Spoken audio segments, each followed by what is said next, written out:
Hey everybody, it's Brian. Fun episode today with the really awesome Genevieve LeDoux. We talk about a new kids project of hers that she's working on and just have a fun conversation about lots of stuff in general. And we definitely don't start any rumors about anybody in this one. If you want to see this, and there's actually a lot to see in this one, patreon.com/late night. Sign up at any tier to get video episodes every week. Sign up at the $5 a month or more tier to get mini episodes every week. And again, Genevieve lives in a cool house and she's showing us some stuff. So you want to see this one, especially if you want to see a couple cool bugs. All right, enjoy the episode. Thanks for supporting us.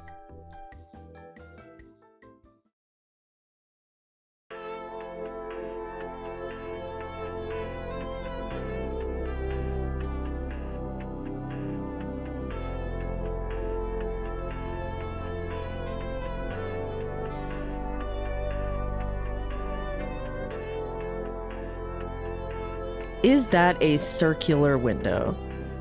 It is. That is extremely cool. Do you like how I went straight for the window and not the Emmy? Yeah, it's like you were looking at the Emmy and then moved over to the window. But let's talk about this window. I believe you may be the first guest we've had on the show with a circular window, so we should really dive in here. Are you in a submarine? It's a portal. We got this house. It was built in 1890. Whoa. And one of the cool things about it, it has no windows are the same size in the whole house. So awesome. Really cool looking, hard to find window replacements for sure. But yeah, it's got a lot of quirky features. That's why we love it. It's made of rock completely. It's called the Rock House historically. And it's really cool looking, but terrible for Wi-Fi. Mm-hmm. Makes sense. Cool. Yeah. Like, is this when you say made of rock, like the entire exterior is built from rocks? I mean, the walls and everything. So you can see that it's been drywalled, but should I turn my thing around so you can see one of the rock walls? Can I do that? Yeah, I'd love to. Yes, please. Okay. Yeah. So you're going with me. Action shot. That Whoa. wall. Oh, so very cool. That's what's under the drywall. And so when you hang something, like see this cool old painting that was in my family, it's from the 1700s. It's really heavy. When we anchored it in, it just fell right off the wall. We had to use anchors that were like this long. My God. So hanging stuff is a challenge. Wait, okay. Several interesting things are happening on the left side of your screen. You have a painting in your family from the 1700s? So it wasn't in my family. My dad went to this auction. My dad was I could talk to my dad this whole podcast. My dad was an interesting guy. But he would go to antique stuff and auctions, and he got this painting, and it was completely black. It had been in a fire. And he went, I want to know what's behind this. So he spent some money to restore it. It's not worth anything of value because he varnished it and everything. So it lost its oldness, I guess. But it's really cool. I'll take you over there too. We're going on adventures. This is Late Night's very first guest giving a house tour situation. Cribs. Late Night edition, yeah. Ooh, that's really nice. So my kid said it looks like Captain Hook, which I tend to agree. But the way he's looking down at her, and it's incredible. And I don't know the story, and I tried to find out who they were, but it's a mystery. You don't know the artist or anything. It's just like this cool old painting that, wow. Yep. Yeah. So it's just always been in our family. When my dad passed away, I didn't ask for anything. I didn't want anything except I did want that. And so my sister got the rest, all the furniture and everything. Okay, gotcha. And the candle in front of it makes it look very haunted. You seem to be decked out for Halloween here. That's the vibe around here all year. Same. Yeah. Yeah. Anything Halloween, I'll just keep up. Do you guys when we moved to LA, we were just talking before we started recording about 10 years ago, and we had moved from London, where Halloween is vaguely a thing, more so now than it used to be, but not to the extent where we got trick-or-treaters. And we were in like a building. Everything's old here. It's ghosts. I mean, why do we need to pretend? pretty much. Yeah. My favorite London memories involve being on a late night bus, pulling up in front of like 1,000-year-old building and seeing some dude barfing on it. Like it's quintessential London experience. Oh yeah. And then he looked at you and winked. Just like. Yeah, that's right. Barfing or peeing, or if you're really lucky, sometimes both. Yeah. But I was so it's perfect. I was so excited when we moved to the suburbs, in LA.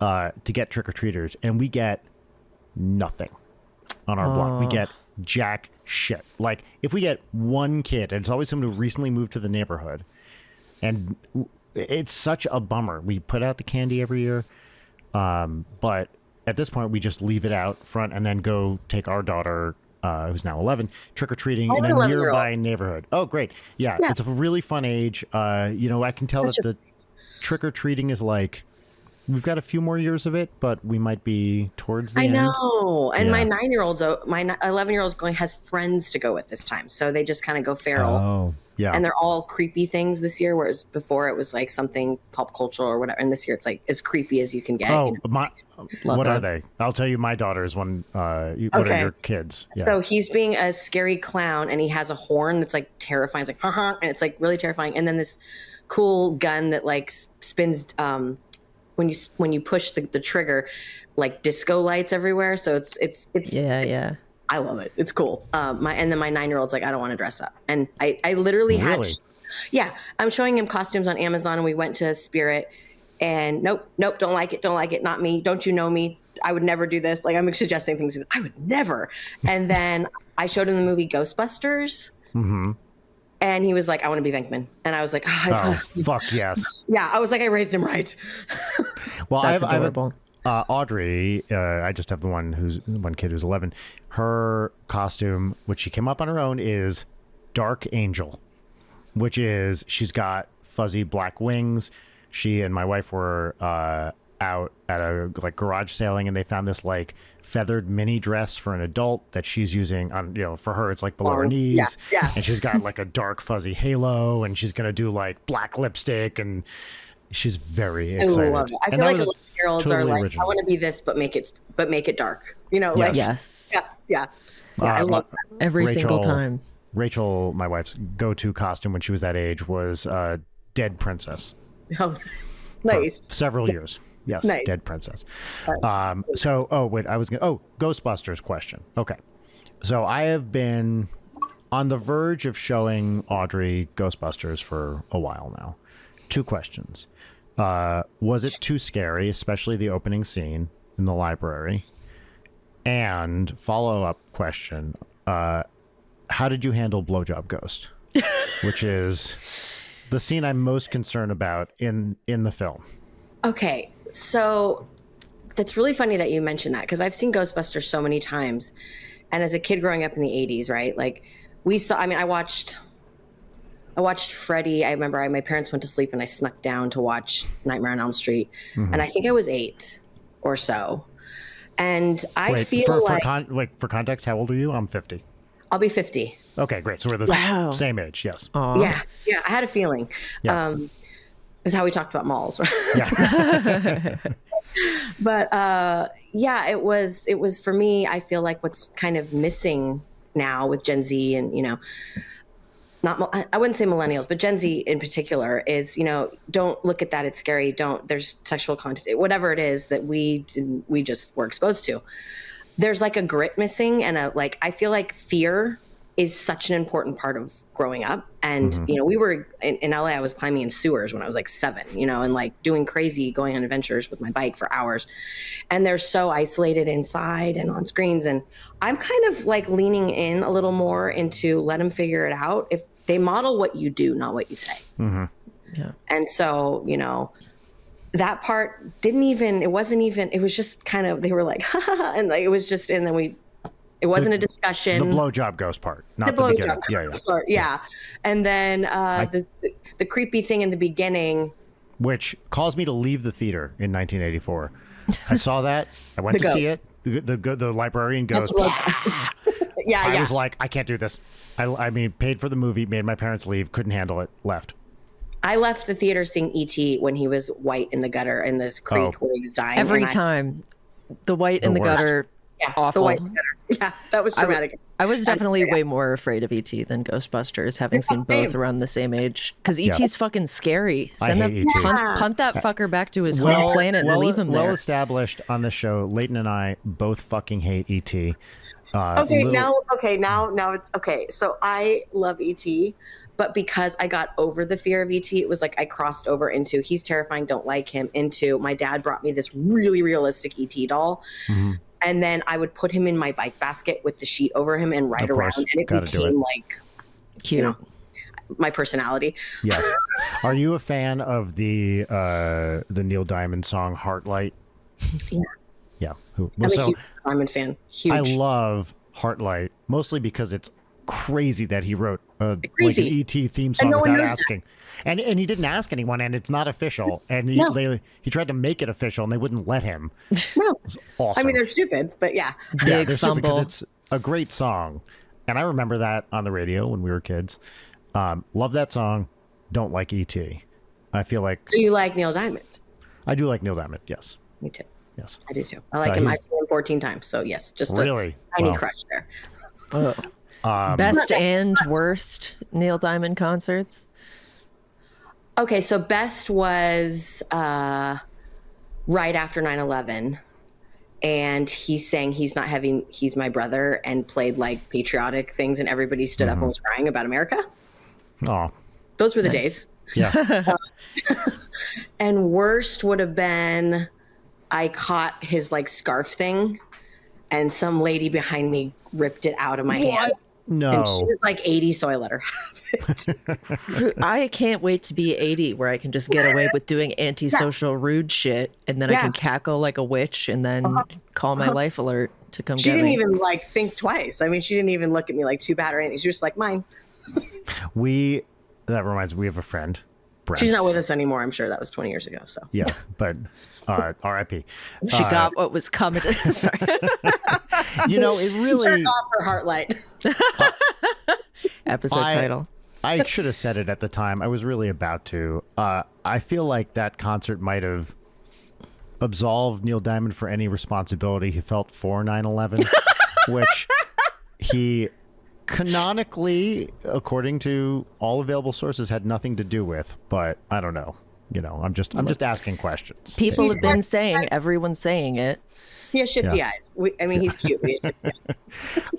We have a friend, Brent, who went to a Guns N' Roses concert not too long ago. Do you know this story, Leighton? No, I haven't talked to Brent in a minute. At some point, Axl throws a microphone, and Brent catches it. And like he's got it. This is like the post. I think it's like the Chinese Democracy Tour or whatever the fuck. It wasn't that long ago, so I think it was after Chinese Democracy came out. Yeah. Mm-hmm. And so he catches this microphone, and he's like, "Oh man, I've got the fucking Axl Rose microphone." And he must have had a pretty decent seat because he got the microphone. And this guy next to him goes, "I'll give you $1,000 for that."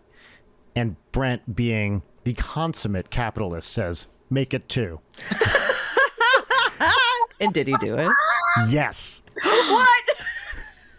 Yes.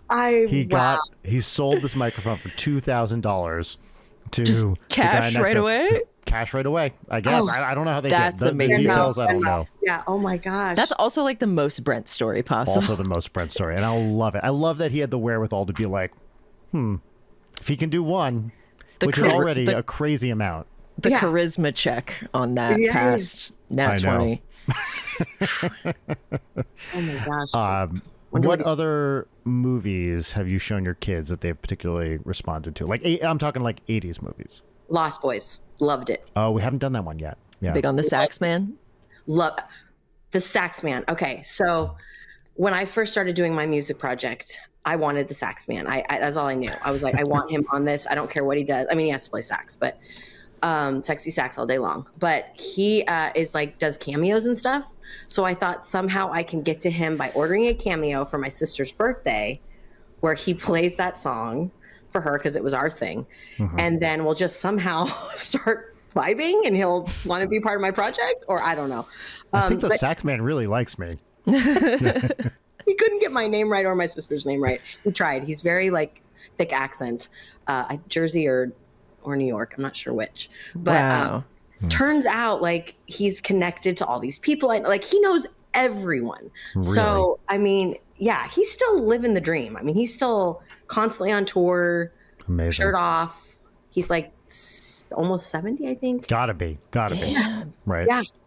Yeah. That was like scene was not needed in that movie at all, and yet somehow without it, it's not the same. It's like the only part of the movie that I really strongly remember. Just so good. I remember the maggots, of course. Oh yeah. I mean, the maggots and the sax guy. That's the cliff notes. All So you we need to haven't know done- about Lost Boys. We haven't done that one yet. That might be a good one. My daughter scares easily. I've said this on the show before, but we showed her one episode of Wednesday, and she had to excuse herself, and she claimed she went in the other room and passed out. Which, if Wednesday did that, like, I'm not sure she could handle much else. Here's the problem, Brian. You're gonna have to traumatize her with something. Yeah. And it's I know. important. It's important for her developmental growth, for her to have a formative, traumatizing movie experience. We all need a large makes Marge in our life. Yes. Yes. Yeah. It needs to be, it makes you an interesting adult, and also shows you that, like, oh, if I thought this thing was so scary, everything below that is going to be like no big deal. That is true. Yeah, I don't disagree. I was Leighton on this one. Yeah, Sorry. but which one is it? Do I calculate it, or do we just start showing her random shit that we like? Poltergeist. I mean, I love it. I think they'll surprise you in the sense that, like, my 9-year-old, we went to see this movie called Sketch, which is like an Angel Studios. Like, I was like, is this a Christian film? But we got free tickets. Like, what is this? You know, it was really well done. And, but it's basically, she draws these sketches and she has trauma because her mom died, and there's a whole thing. But the sketches come to life and they're taking over, and they're scary. I mean, I was like, the VFX on this are on point, but he was. Yeah, this is ringing a bell. I think, was it like Mimi? I think maybe It was. Yes, I think Audrey maybe talked to us about this. Like, she saw it in some meme or something. Yeah, and it was like only a theatrical release, but it did really well. But like, he was mad at me literally afterwards. I can't believe you subjected me to this, you know, and now I have trauma and whatever. But then later he kept saying, remember that part in the movie? Like, so he worked through it. So that's where growth comes from. That is true. Yes. Yeah, and this is how you build horror fans. And character. Right. Well, Yeah. and it's important for your child to get into horror, because I've got a lot of shit to show her. Yes. What about, has she seen Nightmare Before Christmas? He loves Nightmare Before Christmas. Okay. Absolutely. Okay, Yeah, that's a for good sure. stepping stone. Has she seen Coraline? That's a good question. I think the answer is yes, but I can't. Coraline Okay. is our favorite movie. Yeah, Like, Coraline's great. Yeah. Yeah. Paranorman in the same vein is really good. I just Googled kid-friendly horror. Poltergeist, honestly, Poltergeist is kind It's of, so good. it can be so scary to a child, because I think I was her age when I first watched it, and it's stuck with me a long Maybe I'll time, get because her the face peel with the maggots coming out of the meat. Ooh, did not But like it's it. Poltergeist 3, right? With the God is in his holy temple, creepy. No, old that's guy, right? two. That's two. Okay, Yeah. that guy trumps. Okay. I hate using that word. Trumps Yeah. everything when it comes to like those movies. To me, he was terrifying to me. As Yes. a kid. Poltergeist 2, not great, but his performance as Reverend Kane, I can't brought in remember the the cult. actress name. Always makes it better. Yeah, is so great. So Okay. good. What about horror movies that are so dated that she'll see the effects that are supposed to be scary and be like, this isn't scary? Like, the first one I thought of is like Signs, Oh yeah. Uh-huh. because So- You just get a glimpse. The only thing that with Signs, Some of I those actually, you know, I do actually like Signs quite a bit. I saw it in the theater. It has this. is it too very, Christian like- for you? Yes. So yeah, my thing with Signs, again, I think it's a very effective movie. Saw it in the theater, being a big Sixth Sense, especially Unbreakable fan. Whoa, my faves. Yeah. Saw Signs, liked it a lot, except the end where it's basically like, yeah, God's real. And But also where water is the death of the aliens, where our planet dumb. and we are 70% water, and like that is right. a bit weird because they. But as a wouldn't- kid, I followed the water rule because I was so scared of aliens, and I would always want to sleep at my friend's house because she had a big lake in her backyard. So we were like, we're safer here with the natural body, not even natural, man-made rubbish lake. Yeah. So I'm going to segue to something crazy. So you know how in the movie she She always like has unfinished water all over the house. That's kind of her thing. So that was me as a kid. And I used to say all the time, this water doesn't taste right. This water tastes old. This water tastes funky. And would not drink water out of the tap. And I was like a weirdo about it, almost like an OCD kind of thing. And of course it drove my parents nuts, and turns out, I grew up in an area of the San Fernando Valley, which is near the Santa Susana Pass.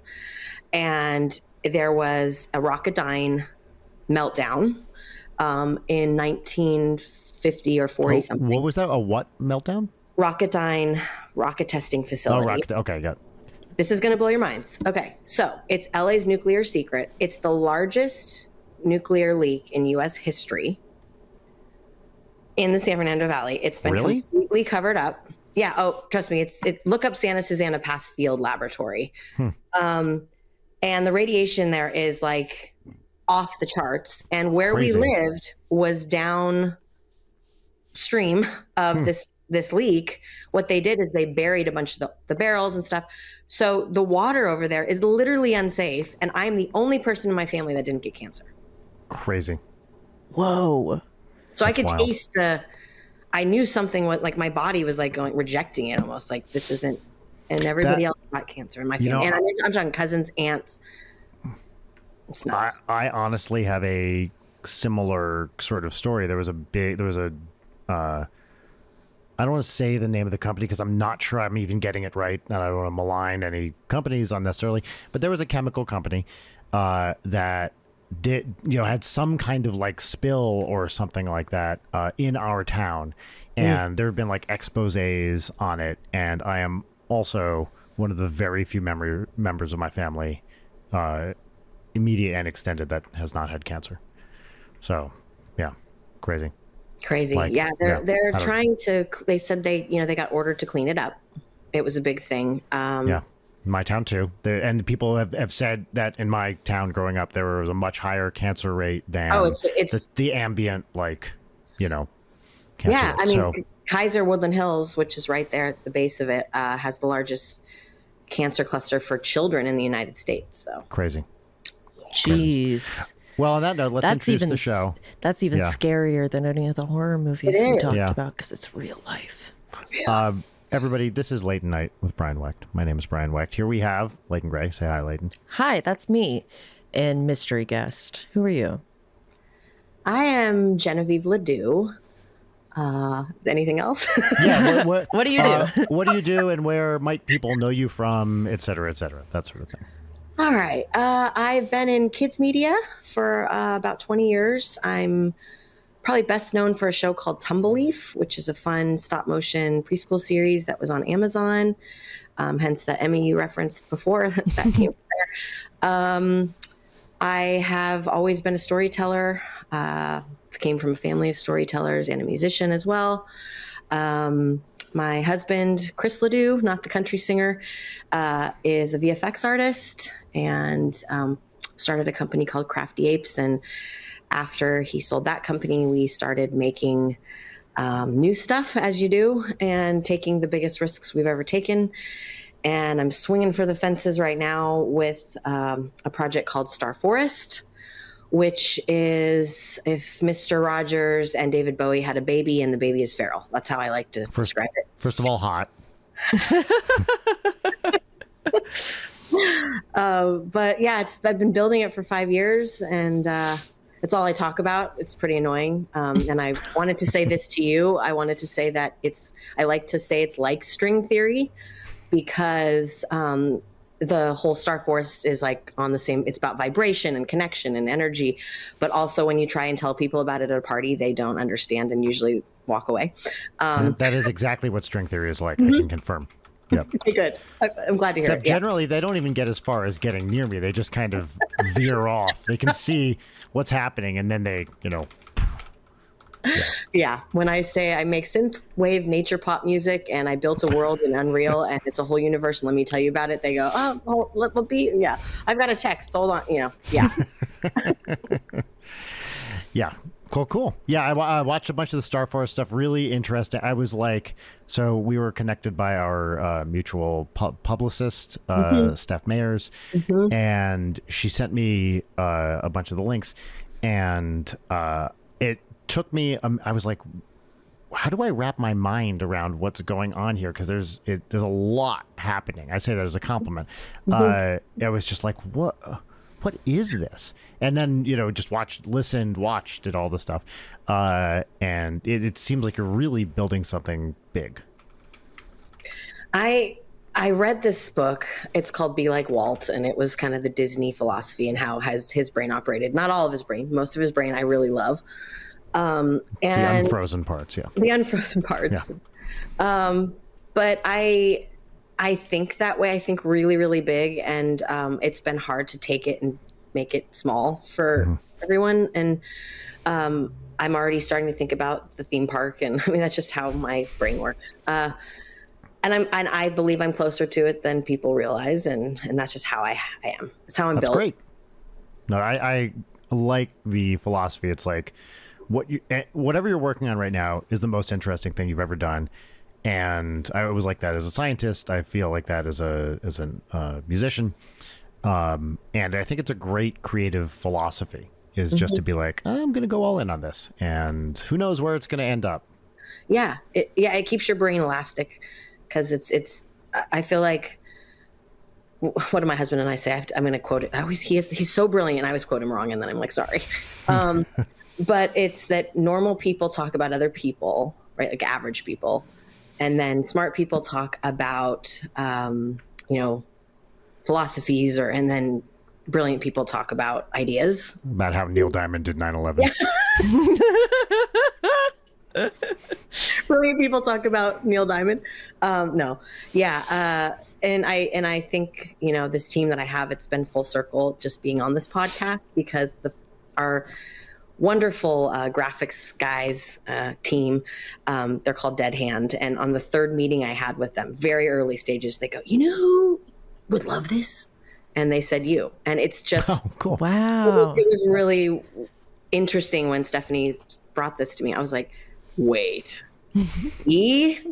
So it was cool. Oh, that's awesome. Yeah. So did they knew like NSP or that sort of thing or something, or they just? I mean, just definitely NSP, definitely Game Grumps, just all of it. I mean, it was, I don't know, because what we're trying to do is gamify everything, and just, that's all of us are gamers. And so there was just a lot of parallels, the music and the gaming and the being. Cool.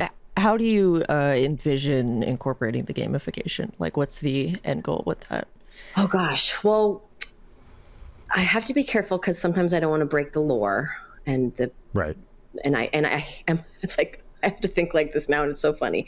Yeah, so the game, wait, I'm going to pitch a game to you. It's like Neil Diamond on his way to do 9/11, and you have to divert him, right? It's like, no, Neil, there's a concert happening. You're on stage in 5 minutes. That kind of stuff, right? It's like, rats. Damn it. And E.T. keeps showing up, and yeah. Yeah, and he's like, oh, I got to follow E.T. Yeah, right. Yeah, Heartlight actually wasn't made for E.T. It was made as soundtrack to do 9/11. Yeah. I think the game is your E.T. and you have to distract Neil Diamond. Oh, yes. I love that. Yeah, and what's it called? Hold on. What's it? We have to come up with the name of this game. Phone home, no. Okay, what if the verticals in the letters E and T create like a 9/11, like whatever's before it? Yep. Totally on board with this. Yeah. Wait. Okay. No, it's called It's Heartlight, but the E and the the stalk of the T. Okay. I think we have something here. Okay. Yes, I think this has legs. Yeah, I agree with this. It's the game everybody's been waiting for. They're clamoring for it. It'll save us all. Yeah. Well, You as E.T. can stop 9/11, but you have to kill Neil Diamond. Yes.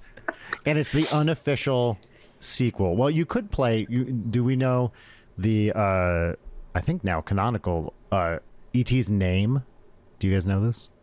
No. I think you've told me, and I don't remember. I'm really excited. I can die now. What is it?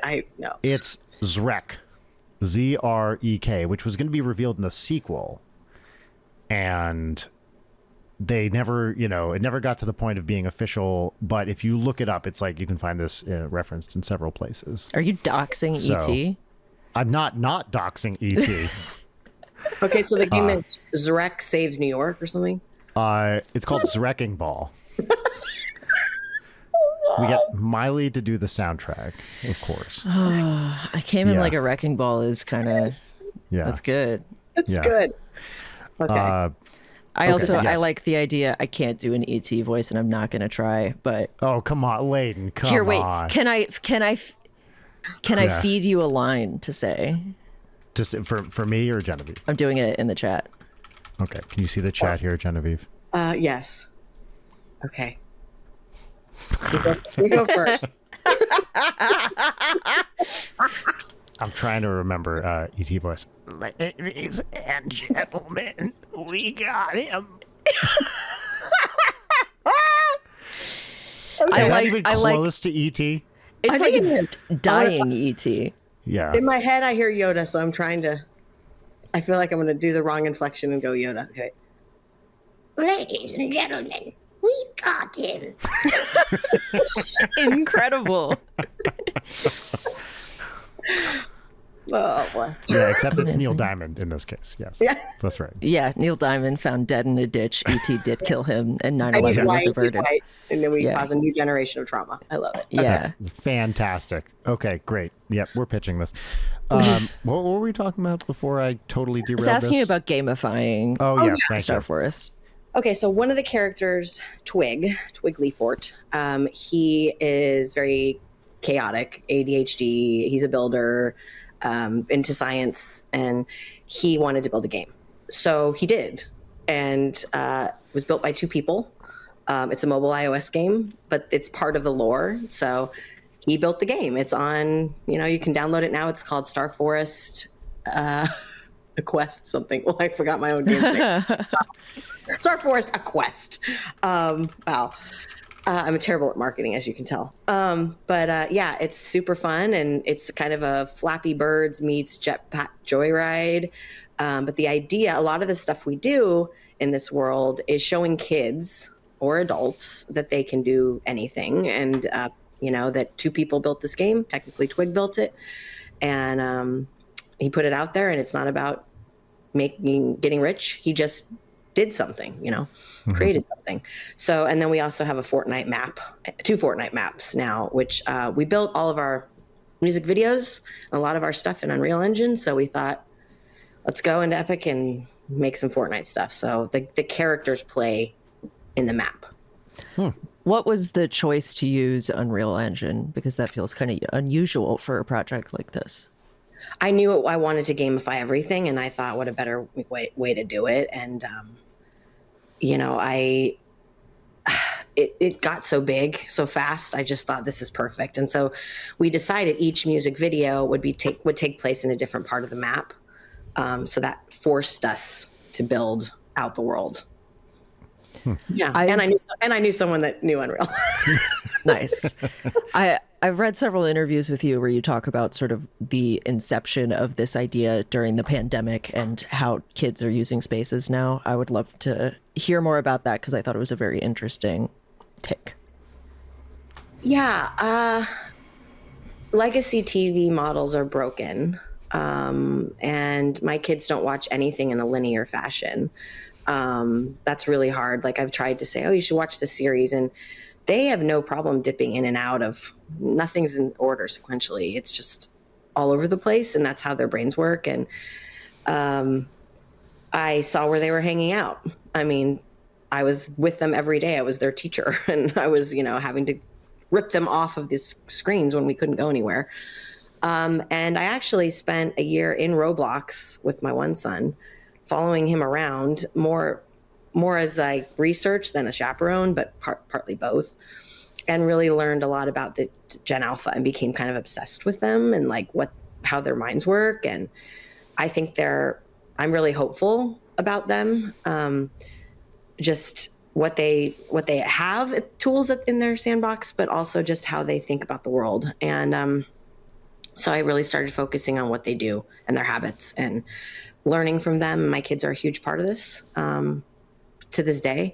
It's 5 years ago when I started picking their brains. And I think that's what's really fulfilling for me is they're helping me build it. Their opinions matter to me. And but yeah, they're all over the map. Like the rest of us, we can jump. They can really hop from platform to platform, but we are too.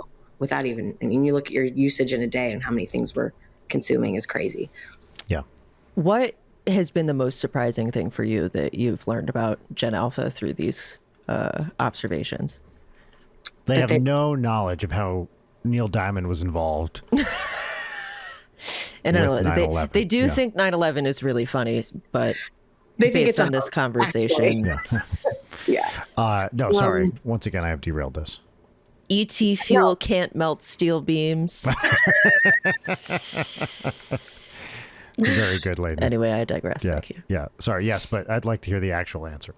I think that they don't think that AI is as cool as we do. In the sense like, okay, AI, I have to clarify that because AI is a stoplight. AI is our phones. AI is, artificial intelligence is woven in everything we do now. But like ChatGPT, if I was a kid and I had that, oh my gosh, like as someone who had a hard time in school, I would have been all over that. They have really no interest in it. And they're like, it's cheating. And they're just not. That's great to hear. Integrity. I mean, I love it. So my 11-year-old is exactly that. Mm-hmm. No interest in it. I personally have no interest in it either. Like I like it to break it. I like it for seeing what it can do, but it's not the be all end all or anything. But I think I love tools. So it is. I am curious how it will be used as a tool. We have a very strict philosophy with everything I do, which is creatively zero AI all the time, forever. Same with us on Star Force. Yeah. That's the heartbreaking question I get 24/7 is this AI? And it's like, I pushed button, make song good, like, and all the late nights and time away from my friends and family and all this hard work and that I've poured into this. And we get that question quite often. I wonder, is it like maybe the VTuber sort of element of it that maybe makes people I'm curious, what do you think it is that makes people ask that other than I think being married to a VFX artist, I have a hard time with the term AI because, he was scanning people for films, for movies he did 20 years ago, and it's just this fine line for me.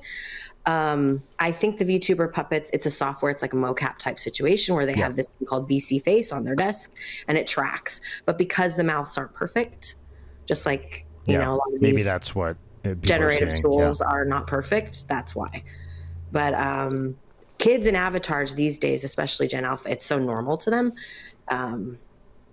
Everything they do, you go into Roblox, you don't think twice about making a fake name, fake character. It's just an extension. And so we wanted to be able to talk to fans in real time. And with an animated band, how do you do that?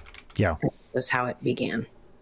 So wait, are people like streaming and stuff as the virtual character? Like you have real time interaction with the fans and in the Not virtual characters?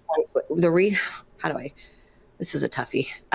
We thought about doing that, going like straight live, but we did it one time and the chat was, and I'm trying to, have it be safe and fun. Most important. Yeah. It's very important to me. And it's a huge, actually, reason why I started Star Force was I saw some of the things happening in Roblox and everything else. And if a comment comes up, for instance, on TikTok or something, and it's immediately deleted.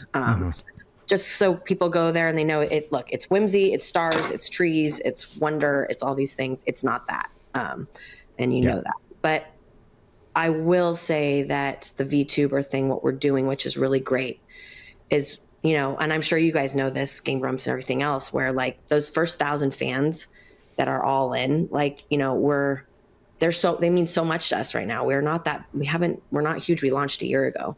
And it's a long game, right? So those fans are everything. And they ask the most amazing questions and they give us so much support. So it's the puppets, the VTubers talking to them, sending them messages. We have a thing called Starboard where someone asks a question. We do a whole video about it.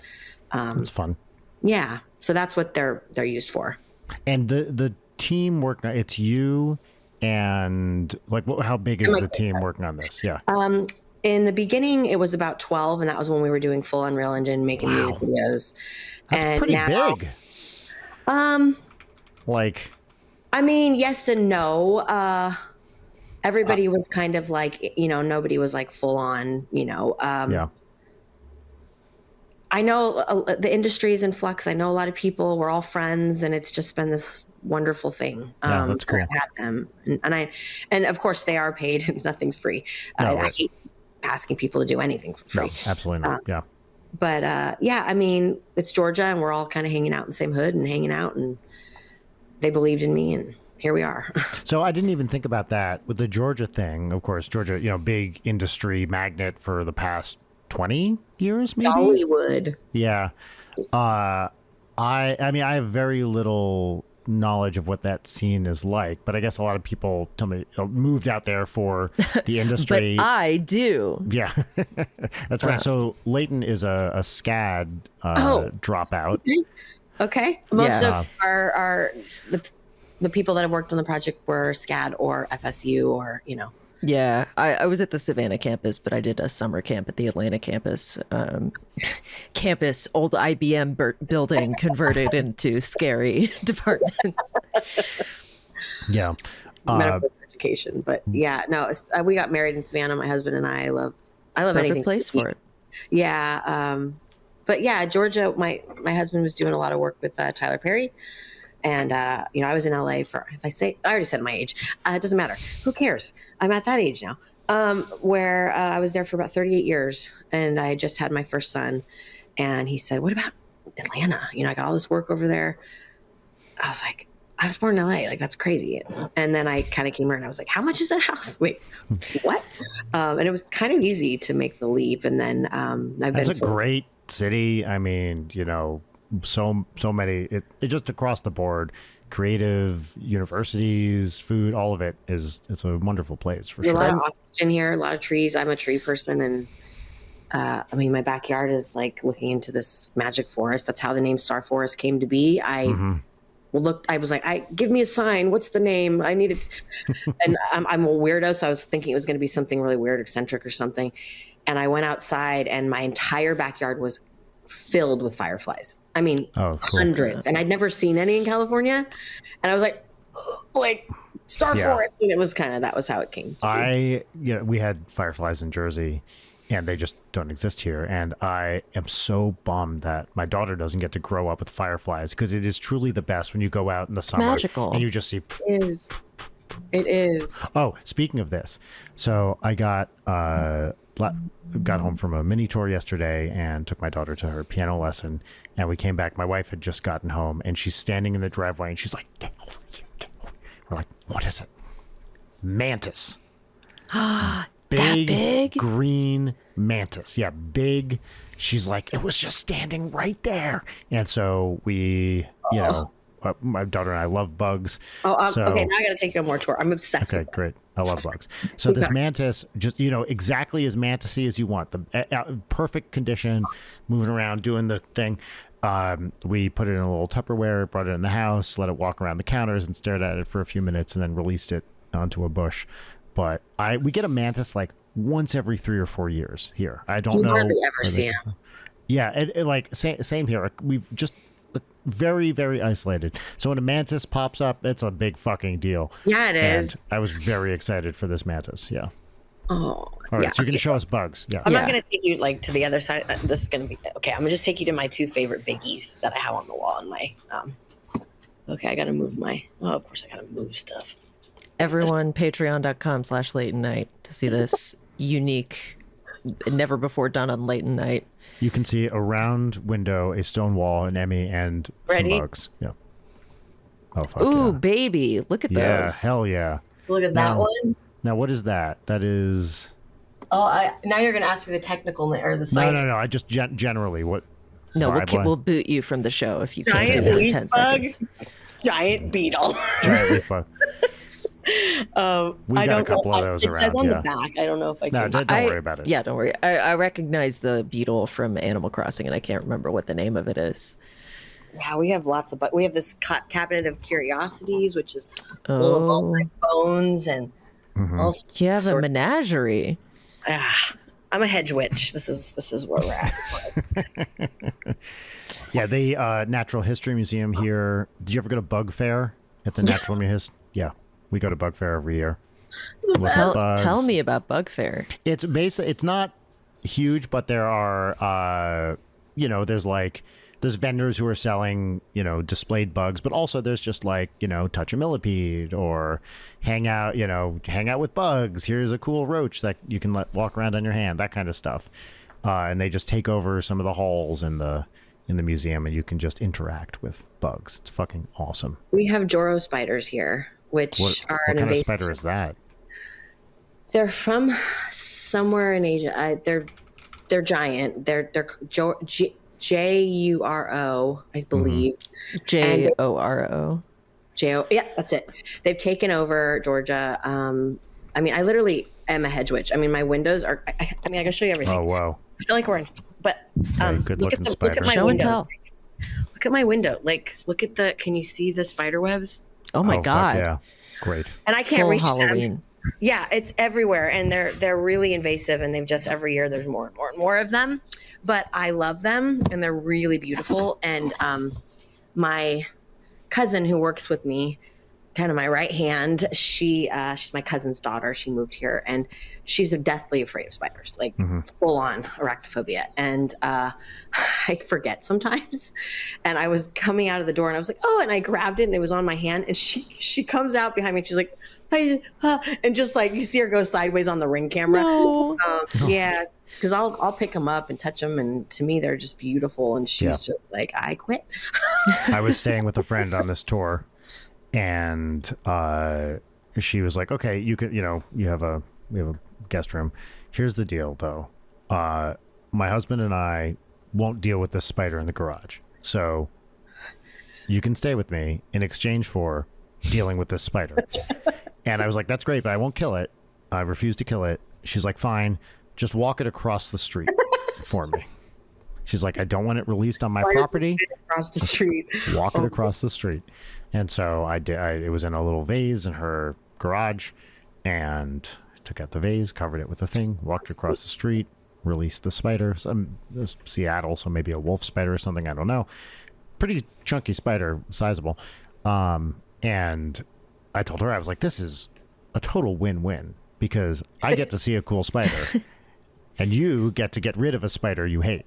Yeah. So like, this is literally, I want nothing more. Friendship. It's friendship. Yeah. Have you thought about advertising your spider removal service? Oh, I'll Do you look have a name for your business? WebMD, I think.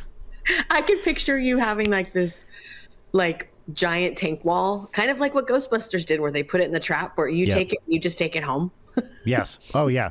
Yeah. I'll remove any spider so I can look at it with my family. So I can keep it as my pet. I've talked about this on the show. We have a couple of widows that are, set up shop right on the perimeter of our house. We go out and look at them every night. And you've apologized for those. Look, their husbands were bothering me. I don't know what to say. I have a red line, and if you cross it, that's it. That's it. But the one nice big black widow just hangs out right inside our house, and it's so great to watch. Sometimes we get to watch her build the web, and like I watched her catch and wrap something a couple of weeks ago, which was fucking awesome. It's the best when they do that. Like, that's one thing we don't have here. I mean, we do, but I've never. Probably in some dark shed, there's definitely widows here, but they're not as prevalent. But you must have grown up with them, right? Oh yeah, everywhere. And when I was moving from California, Atlanta, I was going through some boxes, and I was in the garage, and my shirt was down low, and I was looking around, and I go, oh, I don't remember wearing a necklace. It was this weird, like my eye caught something. It was perfectly centered, shiny bottom, like right here, and I went, wow. That's not a necklace. And it's funny, I just love insects until they're like on my chest, and sure, of course, yeah. Because it was just, but my brain went, that's not a necklace, you idiot. Did you, growing up here, do you know anyone that ever got bit by a widow? Yeah, I did. I got bit. You did? Mm-hmm. I have a little scar right here on my arm. I did not get that sick. I had a fever, I guess, and they took me to the ER, but I didn't have a bad reaction. How much was it a common did it thing? hurt? I don't know anyone. Yes, and how much did it hurt? My sister and I both, because we climbed in this tree in our backyard all the time, and I guess there was it was like an old tree situation where it was in the back of the yard, and but yeah, we both got bit, and I just it wasn't bad. It really hurt.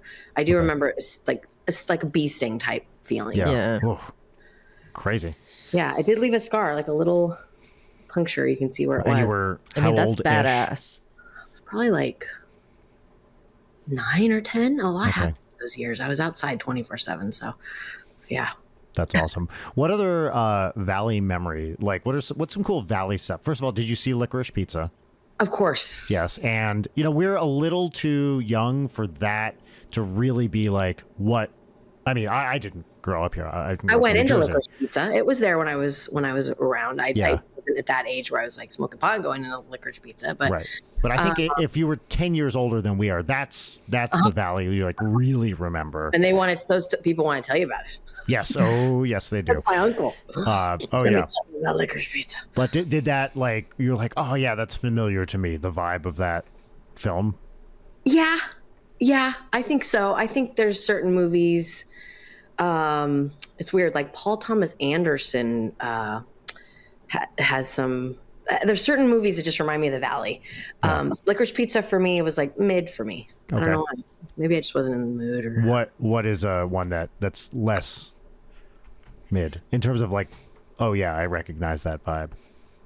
Like Magnolia. Magnolia for sure. I was going to say that. Magnolia for sure. Boogie Nights at all? Boogie Nights. Oh, Boogie Nights is Reseda. So it was all shot in Reseda. I lived right off of Wyandotte right there for years. And definitely, I mean, the scene where he's really he's in his dark night of the soul and he's, the guy gets in the car and he's like about to, BJ and all that. That was literally like my bank drive through. Every time I go through there, I was like, get my ATM card and just think about that. But how the banks give out a little shitty lollipop. They should start doing blow pops. Yeah. Through the pneumatic tubes. Yeah. Yes. Why don't other places use the pneumatic tube technology? I think they used to, right? I think that was pretty common in office buildings for a while. Is it only? Oh yeah. Right. It's only. Isn't it like only like? For some reason, I remember what I did the first time and only time I did one. It was like you could deposit money, but then to get cash, it comes out. Like, what's the point? Like, I remember. It's weird. Going to the bank. I never used one myself, but going to the bank with my parents, and it was like you'd pull up at the far. It wasn't an ATM. It was like you'd, talk via an intercom to the teller, and you put the thing in. And then I remember getting stuff back through the through the tube. How else are you going to get the lollipop? Because I was always excited because I would get a lollipop. I did get a lollipop. My son reminded me, that's a lollipop. So I did get a lollipop, but yeah. They're not very prevalent out here. I don't know. I mean, now I guess obviously you don't need them, but they're so cool. Like just the idea that you shove this thing in there, it goes, and then you get the sound is so yeah. It's just something very viscerally awesome about it. Yeah. Genevieve was also telling me that the mall, the Fashion Square, was amazing in the 80s. Yeah, Galleria. Yeah. Yeah, that was a fashion show. It was like the food court was like, I remember all the restaurants were not chains like it is now, where it's like Sparrow Pizza, whatever. They were like specific to that mall. Such as, do you remember any? One was called like Candy Pop or something, and it was like popcorn with candy, and it was very 80s,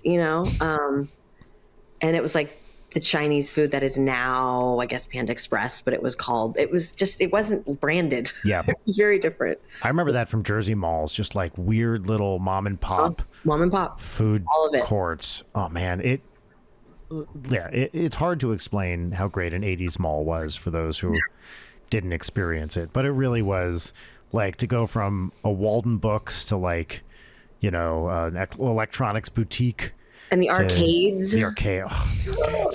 There was fun and games at the Willowbrook Mall in New Jersey. It was incredible, and it was absolutely peak arcade. Them all in herds. Like you would meet up with, okay, we'll meet at the food court, and like somehow we all found each other without phones, which is incredible. I know. Yeah, I try to explain this to my daughter, and I'm like, we literally you just picked a time and a place, and you kind of wander around until you saw people. And if you didn't find each other, oh well. Yeah. That's and you were forced to show up on time. You were forced to show up on you time because otherwise they'll move on running without 15 you. minutes late. I'm running 30 minutes late. Awful didn't exist. You couldn't say that. Nope. We had at Sam Willowbrook Mall, there was a Lowe's multiplex right next to it which also had a Chuck E. Cheese right next to that. So you could do, like, if you were really feeling it, you could do like Lowe's, Chuck E. Cheese, mall, arcade on that was a productive weekend day. Yeah. You know, Yeah. that was You slept good after that. Yeah. And both of those were right, not next to, but just down the road, 5 minutes from the Fountains of Wayne that the band is named after, which was a giant garden store with insane fucking fountains, like the craziest like pieces for your backyard you've ever seen. And you just wander around that and be like, why do you know? Yes, I want 6 seraphim with a hose. You know, it was like, yeah, that store, R.I.P. Next to the Fountains of Wayne, there was this restaurant called the Anthony Wayne.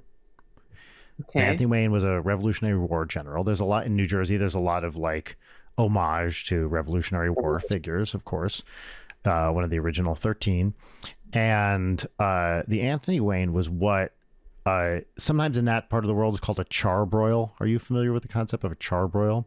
Charbroil is it's never a chain as far as I'm aware.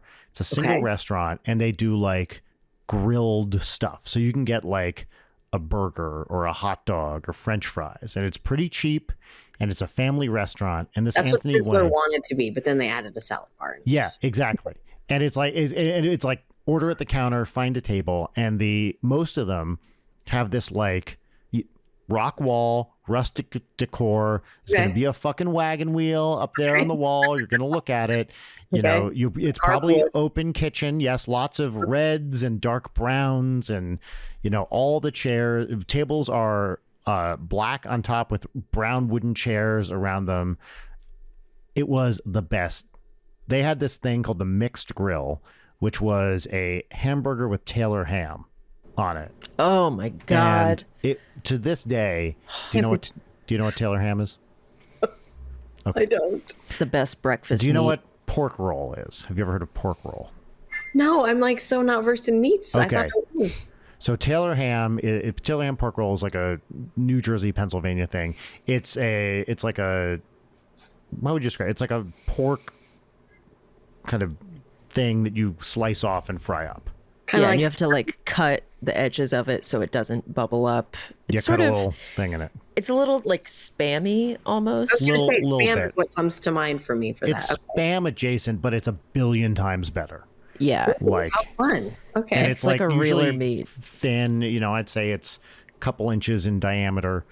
And Now that you said it, I'm going to see it everywhere, and it's going to be my new thing that I eat all the time. honestly, I haven't seen it outside of Pennsylvania. Usually, it'll be like scrapple often. Okay. I have not seen this exact thing outside of New Jersey, Eastern Pennsylvania. Well, my good thing. friend Robin lives in Jersey, so I'm going to ask. Okay, so You there's a can get- divide. Yeah. You can find pork roll / Taylor ham in North Carolina at least, but not like everyone has it. And then in LA, you can't fucking get it anywhere. Well, You of have course. to mail So order depressing. it, except at East Coast delis, which overcharge you for it. Yeah. If you bring it into Erewhon, they'll like arrest you and throw you on the ground. That's right. Yeah, they'll pelt those $17 strawberries at your face. There's a divide in New Jersey between people who call it Taylor ham and people who call it pork roll. Okay. And the pork roll people are, what's the word I would use? Soulless automatons, Okay. Actually can confirm as devoid a of pork roll character. person. Yeah. That's the test. Okay. Yes. Taylor ham people, you know, got a little extra stank on them. Yeah. And know what they're talking about. They appreciate distinctlike. Okay. I think I would say. Okay. So Taylor ham. All Taylor right. ham. It was the My brand. favorite breakfast is Canadian bake. Like, I love Eggs Benedict. That was one of the things when my husband and I were dating. We're like, we know what we want for breakfast. Could you put Taylor ham on Eggs Benedict? Would that be like amazing? Instead of Canadian bacon? Yeah. It would be the best breakfast you've ever had. That's what I mean. Yeah. Yes. My brain's going. Because Canadian yeah. bacon is pretty similar, but pork roll is like a flavorful. million times better. Canadian Yeah, 'cause bacon is it kinda, hammier than pork roll. It is hammier, but like pork roll, when you cook it, takes on a bit of like a bacon Yes. feeling and taste on the edges of it. It's dark red. Dark can't red as imagine opposed to like hearing pink. Taylor Benedict. No, you got to do it. It Very would be smart. incredible. The standard like breakfast sandwich is Taylor ham, egg, and cheese on a hard roll. Oof. Like that's what you want. Most people put sometimes they call it SPK, salt, pepper, ketchup. Okay. On that, not my thing personally. I'm not a ketchup on eggs guy, but I am. yeah. So Many people are. You brought this up in the context of a burger with Taylor ham on it? Yeah, so they would at the Anthony Wayne, and I'd never seen this anywhere else. You'd get the mixed grill, which would just be on a roll, hamburger, Taylor ham, and I think it came with mayo on it, or I just put mayo on it. I can't remember, and it was fucking awesome. And I was just talking to a friend about this. I don't think West Coasters had this California burger. Have we talked about this, Leighton? What, like they put avocado on it? Oh no, lettuce and tomato. Where I grew up, a burger with lettuce and tomato and maybe even onion on it was called a California burger. Really? See, Just a hamburger. It's just a burger. That to me is a totally standard burger now. But if I wanted to go to McCobb's in Pompton Lakes or Wayne or on the border and get a burger with lettuce and tomato and onion, I had to order a California burger because otherwise a hamburger was just the meat, roll meat. That's it. Okay. And I always love the implication, like, do you want to live like a West Coaster? Do you want to eat healthy like a West Coaster? You know, they fucking love vegetables out there in California. Well, guess what? Now you too, can live like they do in Tinseltown by putting lettuce and tomato. And by the way, never like good lettuce and tomato. No, it's like iceberg spine. Yes, and refrigerated, barely red tomatoes. Even though New Jersey has amazing produce, always has, Garden State. New Jersey tomatoes are awesome. This was never like a fresh tomato. The other thing, which I'll talk about with New Jersey foods, which I'm curious if you've heard of, is Texas wieners. I mean, I've heard of Texas wieners. Yes. But I don't know what they taste like. Well, there are many different versions. It's essentially a chili dog. It's the New Jersey version of a chili dog.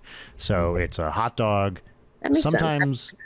Sometimes it's a ripper. They call them rippers in New Jersey, where you fry the hot dog in oil and the skin bursts. How come no one's talking about New Jersey foods? Because they're idiots. I'm a foodie, and I'm like, I've never heard any of these things. These New Jersey Tasty Cakes. The superior snack although cake. I think of those as a Pennsylvania food more than a New Jersey food, personally. But New Jersey, the food in New Jersey is amazing. It's a very immigrant-heavy state. Mm-hmm. Big Italian influence. States are. Yeah, exactly. Yeah. A lot of communities. Yes, exactly. Yeah. It's a lot of communities right on top of each other, which always yields the best food you've ever had. And specifically, the mid-priced Italian food in New Jersey is the best in the country by a long shot. Yeah, absolutely. Yeah. Nice. Yeah. Well, my friend Robin, he's a guy, but he's there and he's been trying to get us together. And I've never been to New Jersey. And I'm like, I've been to like 40 states or something. And I have like a list of foods to be like, we're hitting the Taylor hams. I drive my 11-year-old nuts by constantly talking about like, Audrey, do you want to know where actual paradise on earth is? Like the best state. Do you want me to rank all the states for you right now? I'm going to do it. Number 1, New Jersey. Then there's a 49-way tie for last. She hates that. Then she says, the natural question, then why do we live in New Jersey? And I always come up with some different excuses. I was banned for being too great. You're wanted by the police. Yeah. You violate your parole. California needs you to make it, to even it out. Yeah. I'm a cultural ambassador, that sort of thing. Yeah. Yeah. My husband's from Kodiak, Alaska. Oh shit! Wow. So my 11-year-old he went to go with dad, just two of them, and they did the Fairbanks like neon ice luges, and they did like Alaska, amazing Alaskan stuff. And so California is like totally lame. And, because I'm like, that's where I'm from in 3 generations. And he's like, no, Alaska. And he tells everyone he's from Alaska. Wow. He has Alaska swag in his room, and he's just like, people come over, well, I'm from Alaska. So, yeah, you should. Yeah. Wow.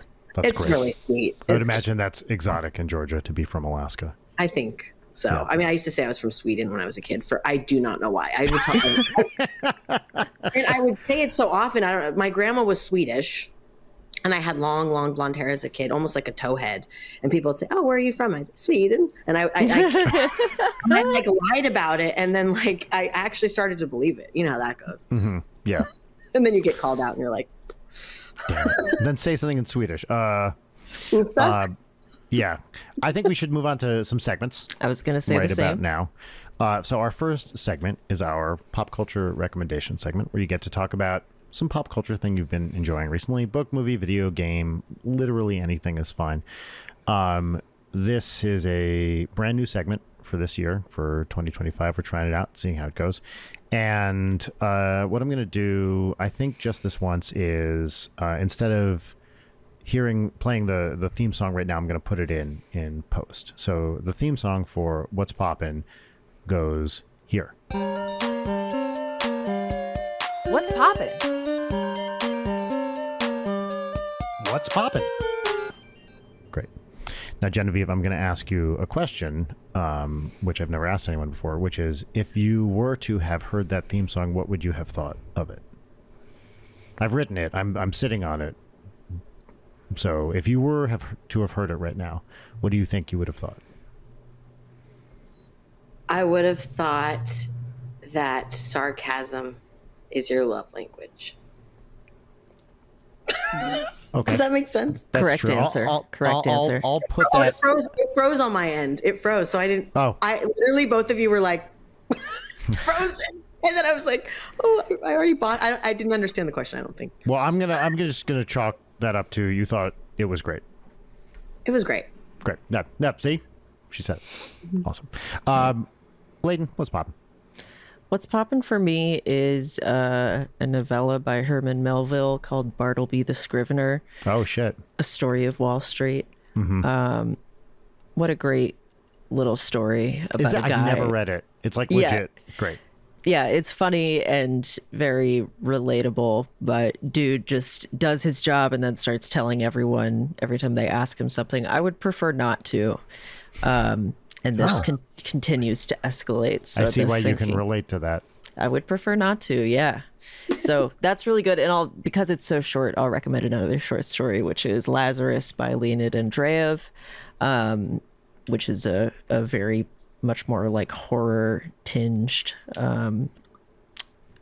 storytelling of the story of Lazarus. So you can read it online. Highly recommend to everyone. Also, I think that Bartleby the Scrivener is I can listen later, but I'm good. Yeah. so used to doing. But yeah, Bartleby the Scrivener, I think, is like on Project Gutenberg, where it's free because obviously it's Herman Melville, so it's Nice. old. Great. So that's what's popping for me. Genevieve, what's popping for you? It's always going to be what's at the top of my head. What I just watched last night, which was the John Candy documentary.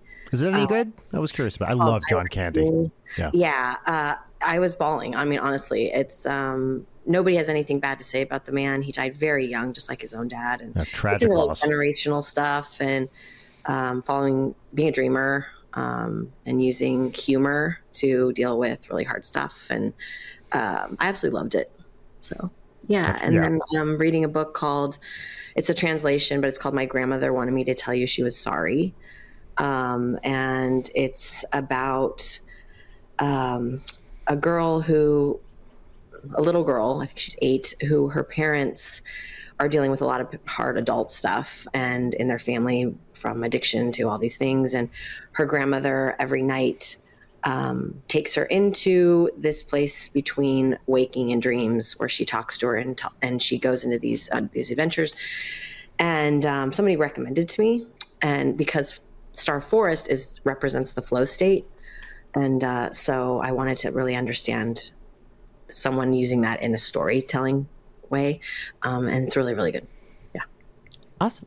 Cool. Yeah. Brian, what's poppin'? Pop for me. It's the new Tim Robinson series, The Chair Company, Nice. which is, I mean, it's just, as you might imagine, nuts. There's only 2 episodes out so far, but I am really enjoying it. A guy, Tim Robinson, sits on a chair at work that falls apart when he sits on it, and then he goes down an insane rabbit hole to try to figure out what's going on with the company that made the chair. Whoa. Yeah, it's very, as you might expect from Tim Robinson and Zach Kanan, absurdist, weird, like awesome character actors. Jim Downey is in it. Wow. Which is like, yeah. This is 2 Jim Downey roles I've seen in the last couple of weeks, including because he's in One Battle After Another also. Yeah, it's great. 2 episodes in, who knows where it's going. You're in. But I'm absolutely in for the chair company. Yeah. Awesome. Amazing. Yep. Yeah. Well. Now it's time for our final segment, which is 3 parts gratitude exercise. I already introduced. No, we didn't do it yet. Sorry, I'm not awake. I'm Okay. gonna do that again. Now it's time for our final segment, which is 3 parts gratitude exercise, 1 part petty grousing. The name of the segment is Peaches and Lemons, and the theme song goes right here. Peaches and lemons. Peaches and lemons. And I would never ask anybody what they thought of the theme song because we never play No. it for the guests. That would be rude. It would be rude. I agree. So we'll each start with a lemon, which is the thing that is a minor bummer or annoyance. This one's very fresh on my mind, so I'll go for it. Last night, and this is one of my peaches, I went to Alamo Draft House with Aaron and a friend from out of town to see Perfect Blue, which is a really wonderful horror movie. But Alamo Draft House is doing this new thing where they're phasing into only ordering through QR codes on your phone. And it's so confusing and not explained well, other than these like very harried seeming things where it's Aziz Ansari being like, you can order on your phone now. Wait, wow. so you have to use your phone during the movie to order? No, you do it traditional during the movie, but beforehand you have to scan the thing Okay. to get to the menu, and it's just like your whole thing is not having phones Are in we the supposed to have theater. no phones Right. in the theater? Yeah, put it away. Like Oh. the waiter was asking like, so would you like to do that or order the old way? And I was like, why would I use the QR code? Can I just order normal? It's the fucking worst. That's why we all feel crazy, because it's always one thing. It's like, shouldn't have phones in the theater. Put them away. Put out your phone. It's like all the time. Everything is just noise. Yep. Yeah. Yep. I don't want to look at my phone in the movie theater, even if the movie hasn't started yet. I'm good. I'm here. Yeah. It's like every restaurant doing QR code menus since the pandemic too. It's like, give me a paper menu. I just Don't wanna make me look do at it. this. Yes, I don't want to use my phone. I want to use my phone less. Yeah. Yeah, I'm such a tactile person. It's like I want to touch Yes. pages. and- I'm paying for the experience of being at a restaurant, which is too expensive for me to have to Yes. scan a thing. I want someone to have to wash this menu because of what I did to it. Wipe it down. Just Yeah, that's Yeah. right. It's Yeah. that guy again. You can Get out laminate. the Lysol. Yeah. Laminating. There you go. Right. Yeah. So that's my lemon. What about y'all? I can go. As I said, I was on tour this past week with the band Hasco Enjoyments opening for Pinback. I'll get into that in a minute, one of my peaches. But because of that, I bought live tickets to the Best Show 25th. Sorry, not because of that. Before that, I bought tickets to the Best Show 25th anniversary live shows, and I couldn't go because I was out of town. I booked a tour, and the Best Show is my favorite comedy thing, and they almost never do live performances. There are only 4 of these, and I couldn't go to the one I booked because I was on tour. So, but, we had a great tour. Certainly wouldn't change a thing about it, but it lined up at exactly the wrong day for it. So I had to... Missing a live event is so I know, especially one where this is like a one-time thing, and it was right in LA. They did what was it? It was New York, Chicago, Philly, LA, and that was it. 4 of them and they're done, and I missed it, so I'm bummed about that. That sucks. Yep, that sucks. Genevieve, lemon. The algorithm. That's it. Perfect. Absolute That's cinema. Algorithm. The algorithm bad. and algae rhythm from Space Jam: A New Legacy. Yeah. That too. No. Yeah. All right. Now it's time for peaches, which are 3 things that are good, happy, exciting, have happened, or are going to happen.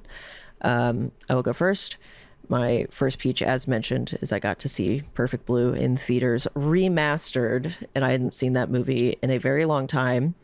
And it's great. And seeing it with two people who had not seen it before, them being like, oh, this inspired so much stuff. So if anybody has a showing near them, you should go see it. But also we had to go to a 10:30 showing, which PM.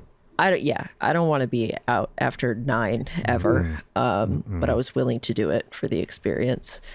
But it was great. My second peach is I got to do Knott's Scary Farm over the weekend. Yes. I love it so much. Sliders. With You Aaron saw the and sliders? Susie. You got some good sliders? We got some good sliders, but it was me, Aaron, Susie, Jory, and my friend from out of town. And yeah, we did a bunch of the houses, and there was the coolest one. The gimmick was that it was like an abandoned zoo, but everyone got a flashlight, but it was like the lowest level flashlight possible, and it was pitch black in there. So Cool. And if you tilted it upwards, the battery would fall down, so it would turn off so you don't blind the scare actors. But that one was so fucking sick.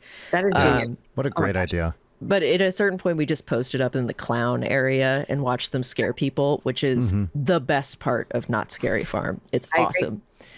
And definitely there was one clown who was really roasting us, and then he left for a bit and came back 30 minutes later, and he was like, you guys are still here? It's like, well, we're enjoying the best part of this, which is teenagers getting scared out of their wits and running from scare actors. Awesome. And my third peach is just lots of fun stuff going on this week. I almost never do anything for Halloween. You hate fun. I do hate fun, famously. But lots of cool events that we're going to. Still going to try to do Halloween Horror Nights. And there's like a pumpkin carving contest later this week that my friend and I are going to enter into. And I think we'll clean house. Yes, the prize is a $100 gift card to the little grocery store that's hosting it. And it's one of those real fancy places. Fancy cheese. Oh, yeah. Yeah, fancy cheese. And I found out about this because we went to that store, and I got this. It's caramel cheese.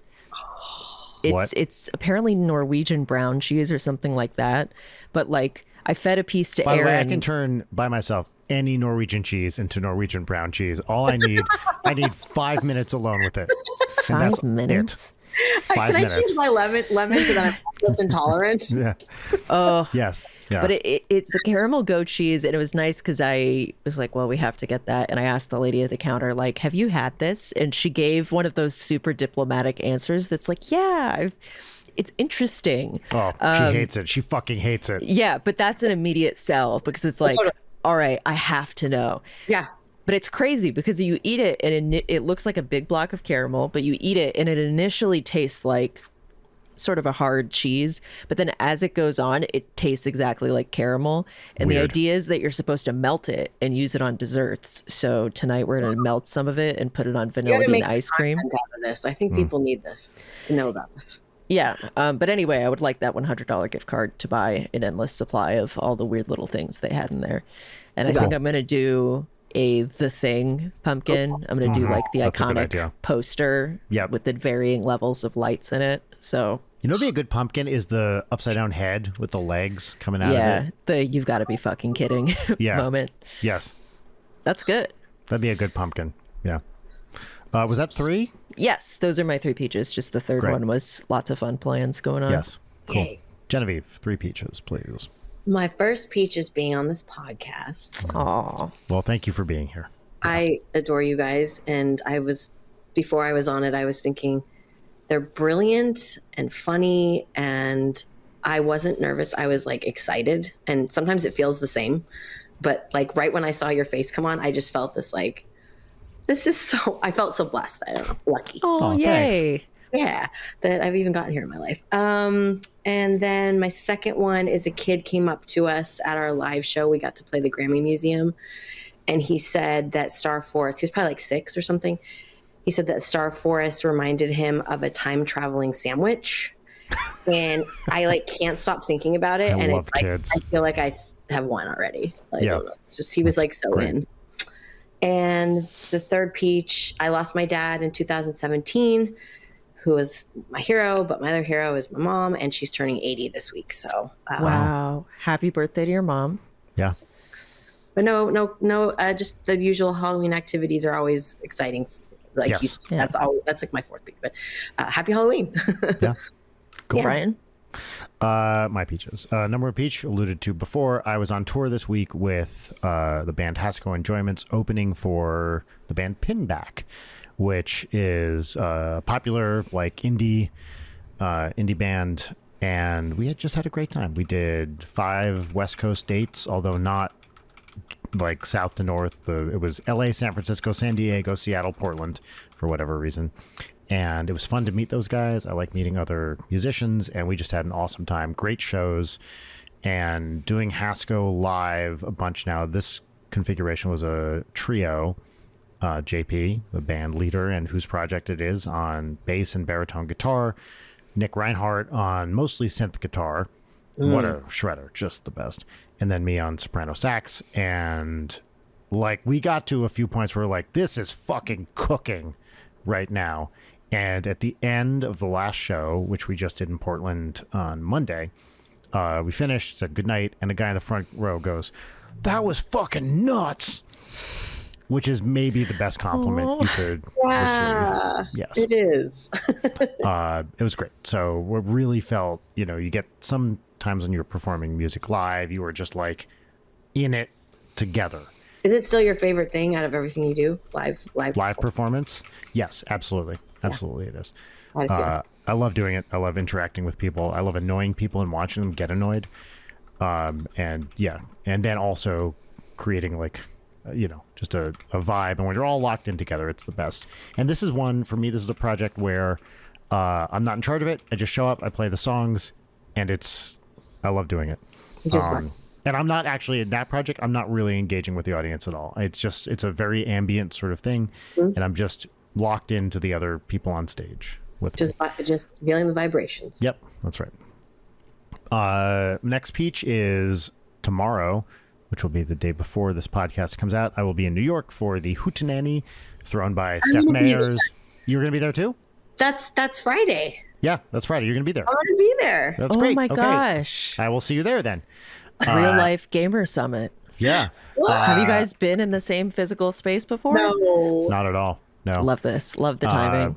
So that's great. Yeah, I'm just coming out to, actually, I originally just came out to, hang out with people such as yourself and see Steph and Bill Childs, favorite guest on the show, who is also one of the organizers and a close friend of ours, just to see them and meet other people. I will actually be doing a little performance thing for it, which I don't think is part of the public announcement, but I'm going to be doing some interstitial stuff.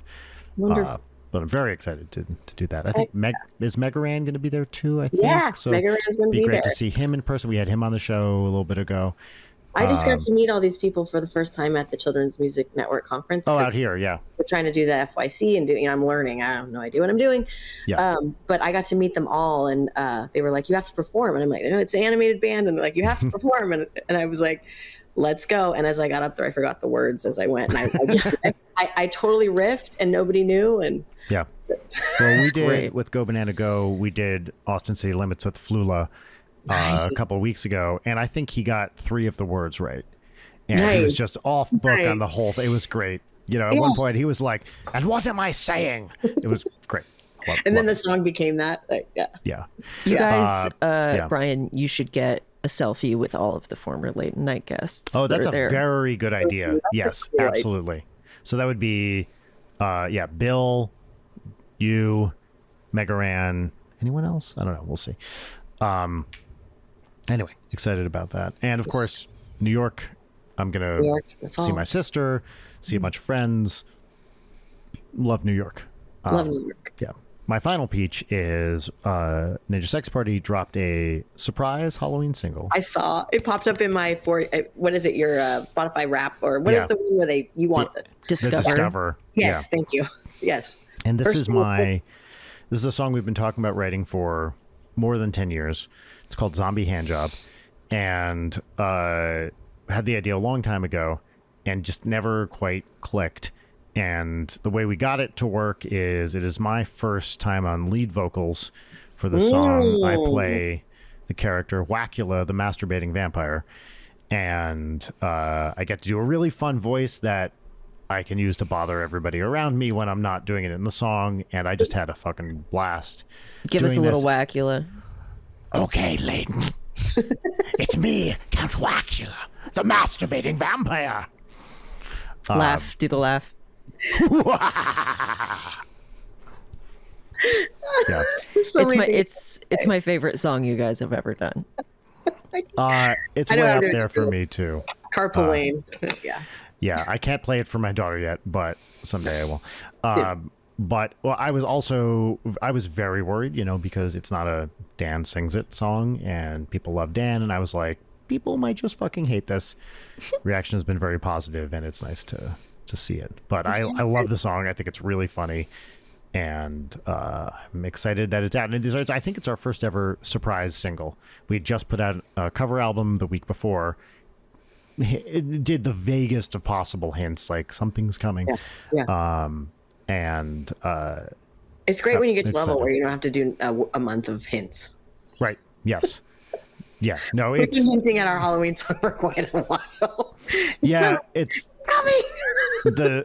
with NSP we're very lucky. Like the fans are Yeah. pretty locked in, and we can just Yeah. drop it. And it's actually it's been a hit is the wrong word, but it's been doing better than other recent stuff. So it's nice. Yay! Yeah. I did tell Dan, I was like, unfortunately, because of that, we have to do a kind of permanent vocalist change for the next album, in which I just do stupid maniac, horned up characters. So maybe that's what the band is from now on. But yeah, that's my final pitch. New NSP song for if you're listening to this podcast and you haven't listened to Zombie Handjob yet, called Halloween Song on YouTube, because we were told don't use the word hand job in the title because you'll be completely screwed. It'll be demonetized, all this stuff. So we had to call it something else. Actually, wait. Hold on. I'm going to do a thing right now. This is... Here we go. I got to read this. Okay. So our manager wrote us. Okay. I'm just going to read this email. Hey, guys. Been chatting with our YouTube rep at place. The title and descriptions for the zombie handjob video may provide some issues with monetization, and also we want to be conscious of how an ad on other channels will affect their monetization. For the title of the song and descriptions on our side, we've been advised against putting asterisks like zombie H star, and from shortening it to HJ. Ultimately, we have little control over this, but some alt suggestions below to avoid restrictions. Let's go. Zombie hand jive. Zombie hand jam. Zombie hand tango. Zombie manual madness. I like Zombie palm trick. They asked ChatGPT. Zombie 100% they did. 100%. Zombie knuckle shuffle. Zombie grip trip. Zombie palm play. They're getting worse. Zombie manual labor. Parentheses classic double entendre. And Oh finally, my god, yeah, ChatGPT. handy zombie. Are Is there there a lot any? of M dashes in the? There's not. I think they just cut and paste this one. That was exactly Zombie my reaction manual too. labor goes crazy, actually. Yeah. Crazy. Any other alt titles you guys want to come up with? Let's put those comedic brains to work. And my response was, let's just call it Halloween Song. Because if I wanted to lose all comedic cred I had, I would use any of those. The worst things I've ever heard. Hand tango. Hand tango or manual madness. It sounds like a video game. It does. Everyone had a joystick in my mind. It's just Yeah. Zombie joystick. Zombie grip trip? What are we doing? grip trip. Grip trip on its own. Grip trip on its own has its own, but the zombie before it. Grip trip could be something. Well, this episode has been a real grip trip in that it's been a gripping conversation from the beginning of the trip to the end, and has no other innuendos involved. So Genevieve, thank you so much for taking the time to chat with us. There's two things I want to say really quick. I want to say hi to Kevin and Anna, who told me about you guys and got me hooked on you. So hi, Kevin and Anna at Dead Hand Design. And the second thing is, I've been thinking in the back of my head about the Neil Diamond game And I think it's turn on your heart light, never forget. Okay. Very good. That's the end of the show, everybody. Actually, wait, Genevieve, how do people find your stuff? Yes. Starforest.rocks, ROCKS. Our YouTube channel is full of fun content. We hit like 100 videos, and that is Starforest on YouTube. That's awesome. Yeah. Incredible. I do want to emphasize here that it is the official position of the Late Night with Brian Weck podcast that Neil Diamond had nothing to do with 9/11. Okay, that is our official on paper position. If asked, that is what we will say. Yes. Okay. Yeah. Great. Yeah. But do your own research. Yeah, that's right. Come to your own conclusions. This is our official position. We're just asking questions. Yeah. Yep. Ask that's WebMD. Yeah. Yeah. Patreon.com/late night. Patreon.com/late night. Never forget. Okay, bye everyone. See you next week. Bye. Leighton Night is produced by Brian Wecht and Leighton Gray. Sign up for our Patreon at patreon.com/Leighton Night. Follow us on Twitter at Leighton Night, on Instagram at Leighton_Night, or email us at leightonnight@gmail.com.